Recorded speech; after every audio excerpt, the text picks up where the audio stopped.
What's up, y'all? You know what time it is? It's about to be that time.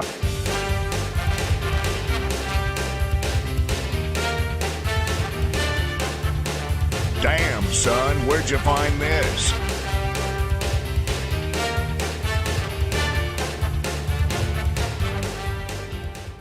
Previously on One Piece. Sorry about that, Luffy.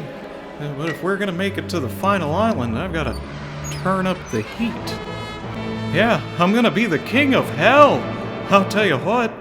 A few moments later. Tell me again, boy, what kind of king was that you said? Savage. And we are back. One Piece. 1038 is out. It feels good to be back. Alright. And in a chapter that is meant to focus on Law, Kid, and Big Mom, I'm going to spend an absurdly little amount of time talking about that because there's a lot more things going on. The Grim Reaper is here. Yeah, my man pulled up to the King of Hell like, what kind of king did you say you were going to be, boy? Keep that same energy. Remember nothing happened? Yeah, something happened. I showed up and decided to leave. I'm coming to collect now. What's up? Savage. A lot more on this Grim Reaper to come.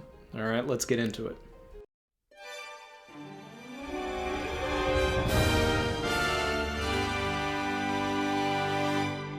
Quick channel update. All right, we have a second channel now. It is called Ran D. Troy.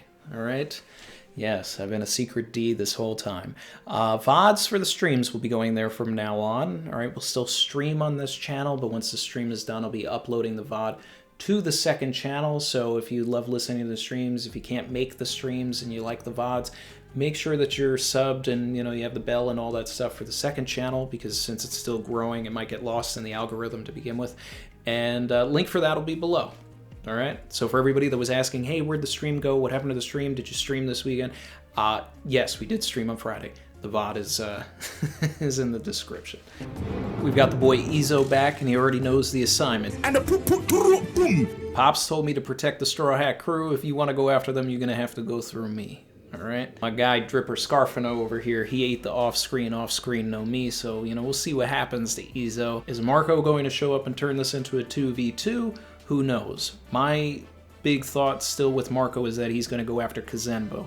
For more thoughts on that, check out my Marco theory on the channel, going into everything about Kazenbo and his potential future role in the story. One thing that I'd like to see out of this Izo altercation to begin with is I'd like to see Izo, in the same vein that Izo was able to shoot King's sword out of his hand, right?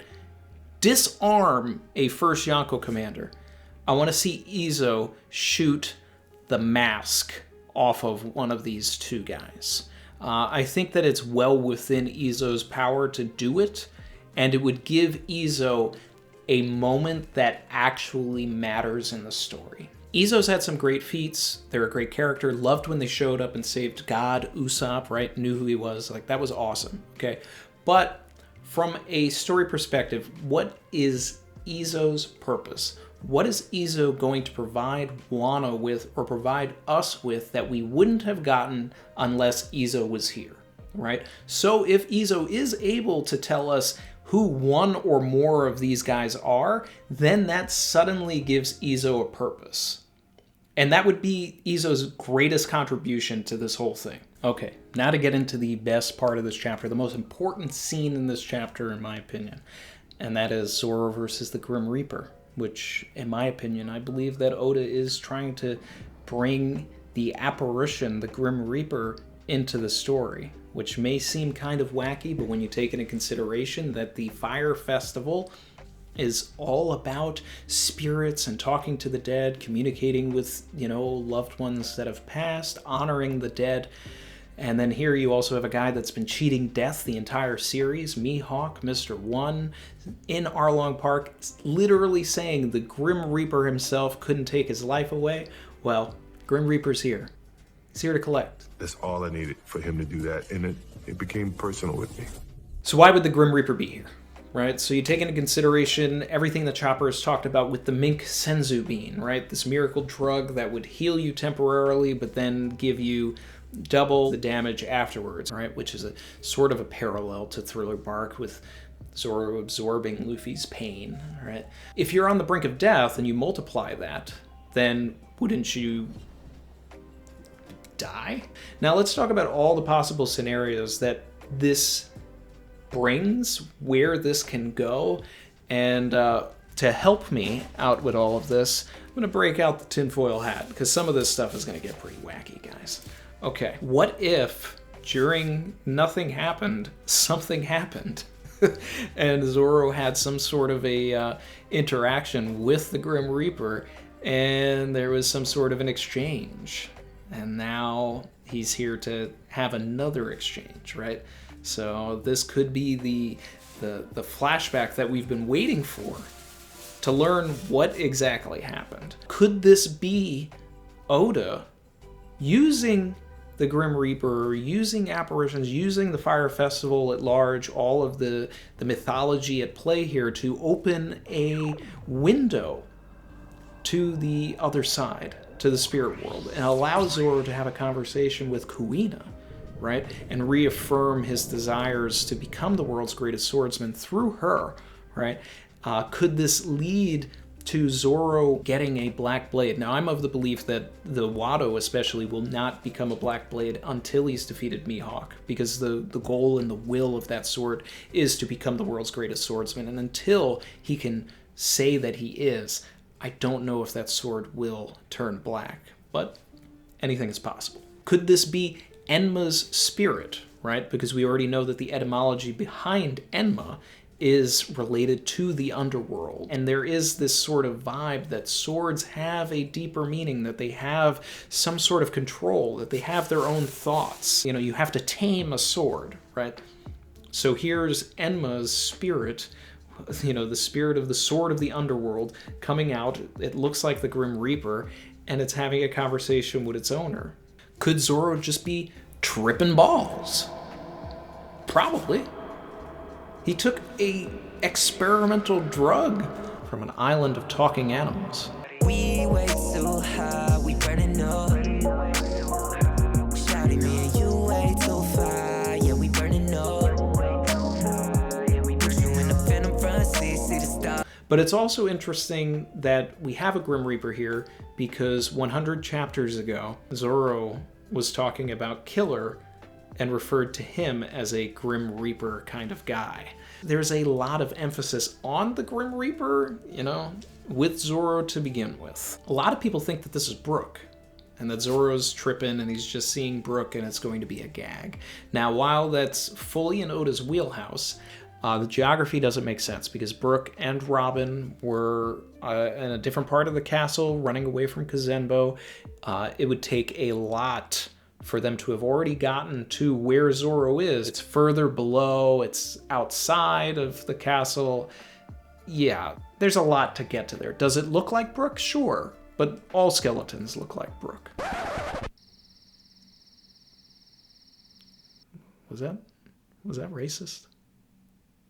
Am I racist against skeletons? All skeletons look alike? Oh, God. Sorry, I need to reevaluate myself. Forgive me, everyone. Forgive me. Moments later. What's Oda gonna do, guys? What's he gonna do? Alright, are we going to see more ghosts in Wano? Are we going to get... The tinfoil hat says no. Is this going to be like Oda's Force Ghost Star Wars type thing, and now, you know, the ghost of Kosuke Oden, the real one, will appear and guide the scabbards? I don't necessarily know about that. Zoro could get dragged into the underworld, right? I guess I probably should keep the hat on for this stuff. Zoro gets lost in the underworld. Could Zoro actually die? Unlikely. But if he does, then I'm telling you right now, Toki's alive, and her awakening is going to be going backwards in time, right? If we get any major death of a major protagonist, like Zoro dies, Luffy dies, then at the end of that chapter, or the next chapter, that's when we're going to learn that Toki's alive, and and we're going back in time. But honestly, guys, if we go back to chapter 379, the one where Fukuru was telling us about Doriki, right? He told us that the average armed guardsman is considered to have 10 Doriki, right? And Pagaya wasn't even armed, so he has to have like half of that. So we got to say that he's got like a 5 Doriki, right? He beat the Grim Reaper. Zoro, we know, was above Kaku, had a 2,200 Doriki, right? So that puts Zoro above that. Zoro's going to low diff the Grim Reaper. Easy. Zoro's going to get out of this, but the conversation that he's going to have with this Grim Reaper is something that I definitely want to see. And I'm hoping that, like, the next time we see Zoro, he's not just like, okay, and then we never talk about this Grim Reaper thing again, because then that totally is going to have something to do with nothing happened. And then we finally, like, at the end of the series, like, actually have a conversation with the Grim Reaper, and then we all sort of put it together then. There's a possibility for Oda to do that as well. This could very well be a key introduction for a more important usage of the Grim Reaper towards the end of the story. We got some heat on feet this chapter. Bro, look, he got the heat on feet, bro. Actually, we got double the heat on feet. Raizo is burning from head to toe, right? And at the end of the altercation with Kazembo, so is Yamato. There's really not much to talk about with the Raizo versus Fukudakuju section, and nothing that we haven't already talked about before, that this is character growth for Raizo, considering that during the boiling pot incident, he was the one complaining about the heat. Now, just a few months later for him, he is perfectly fine and is resolved, burning with determination to, you know, keep Fukudakuju at bay. The section with Yamato and Kazembo was easily one of my favorite moments of the chapter, and you know, other than just my head going crazy with all of this Grim Reaper stuff, likely my favorite section. The CP0 stuff with Izo was cool, but I would say artistically it was my favorite section, because just the way Oda drew the storeroom, you know, in the basement and everything, the bombs, Yamato, the perspective of everything was just, it just felt like old pre-time skip kind of stuff. Because Oda's drawing has evolved over the years, and, you know, there's just different ways that he's gone about, you know, just what he shows, the way he panels and everything, and this just felt very pre-time skip to me. So this was fun. Yamato, I still believe, is going to put a valiant effort up against Kazembo, but Kazembo is going to prove to be too strong, and just right at the last second, that's when Marco is going to fly into Kazembo, stop it, and then rise from the ashes like a phoenix does. Finally caught up with some other Straw Hats, Franky is on his way to find Zoro. All right, will he run into Sanji first and have a conversation with him via the Denden Mushi? Now, whether this Grim Reaper is real or not is going to be fun to see if Franky is able to see the Grim Reaper as well, right? Or is this all just in Zoro's mind?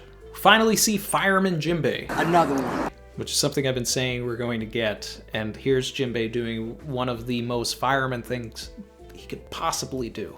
Hold the ceiling up so that everybody could escape from the flames. Next, I just need to see him putting some of it out with, you know, his water-based abilities.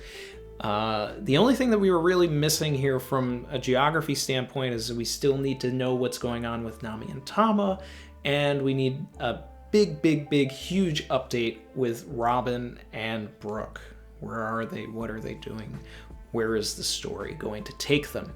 I believe that we're going to find that out soon, but 1039 will largely be focused on Kid and Law and Big Mom, taking this fight to, you know, the point that Oda wants to get it to, whether that means that it's going to be the end of the fight or anything like that. I still don't believe that they can or should take out Big Mom, personally, but Oda may have a different idea for that.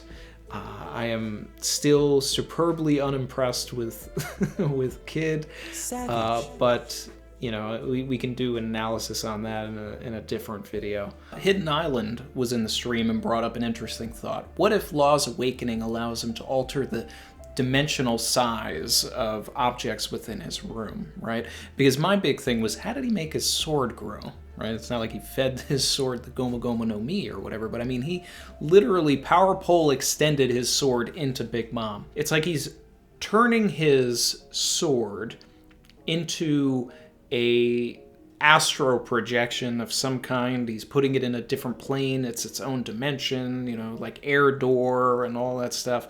And he's able to pass through a living being and then make it tangible within them, right? But then also somehow not cutting them in two and vivisecting them. So, I don't know, Oda logic. Kid had a good line in this chapter, you know, where he was talking about water and mountains and chipping away at things. I was just like, hey, that's probably the coolest thing Kid's ever said. Haha. Yeah. Savage. Guys, I don't usually talk about the cover story, but like we have to, right? Niji and Yonji have been Mont-d'Ored. They've been captured.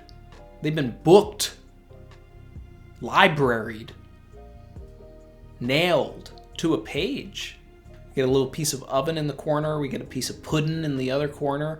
We're in Chocolate Town, which is, you know, Pudding's, area. It seems pretty obvious that Pudding is going to play a major role in this and free her in-laws. That's the going head canon. It was what I immediately thought. It seems to be like what everybody else thinks.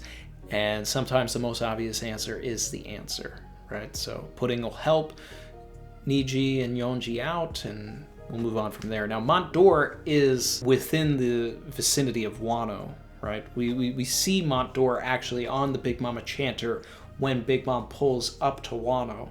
So he's not at Whole Cake Island to deal with all of this book nonsense to begin with. Will we see Katakuri in this cover story? Probably. It's gonna be fun to see what happens with, you know, everything here in Whole Cake. Could make a fun video on its own, so maybe I'll do that. So we'll table this talk, and I'll make a separate video going into my expectations for this cover story. So I'm gonna wrap things up here. This was a fun chapter. I had a lot of fun reading it. The stream was fun. If you want to check out the VOD, it's going to be listed below. Be sure to check out the new channel, Rand D. Troy. That's where VODs will be going from now on. But we'll still be streaming here. If you're not subscribed to this channel, hit that as well. You know, like, comment, all this stuff feeds the algorithm and helps the channel.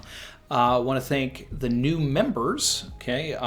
Zachariah, or Zach, TM, Platygon64, and Dingleverse. And I'd also like to thank my guy Chinho Wong for rejoining, Mark Creasy for rejoining, Lucky Man for rejoining, and my guy Vernon Co for rejoining. Big Vern, Big Dave, thank you. And for everybody that continues to support the channel in any way possible. So thank you to you guys, and I'll see you real soon for more videos. Okay? Later, guys.